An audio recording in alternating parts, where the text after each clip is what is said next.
Rujna ili bela trešnja je stara sorta.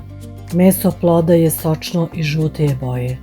Bela trešnja ima varijetet ploda koji je pola beo, a pola rumen, ko dečiji obrazi. Zato je u narodu poznata kao rujna trešnja.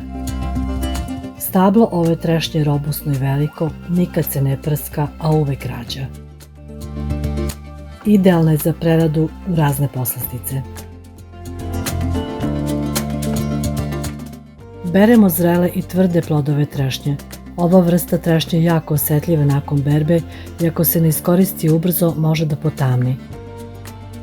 Trešnje operemo i ostavimo da se odsede od vode.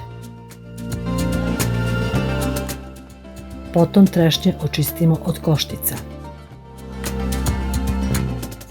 Treba nam 1 kg očišćenih trešanja. Treba nam i 1 kg šećera. U šerpu ređati red trešanja, red šećera i tako do kraja.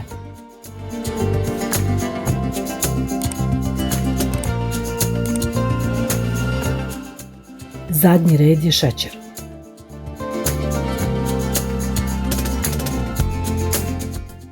Poklopiti šerpu i ostaviti u frižider da prenoći. Trešnja će u toku noći pustiti svoj sok. Šerpu stavimo na laganu vatru i kuvamo. Obavezno skidati penu. Vreme kuvanja oko sat vremena. Prekriti vlažnom krpom i ostaviti da se ohladi. Hladno slatko sipati u sterilisane staklene tegle.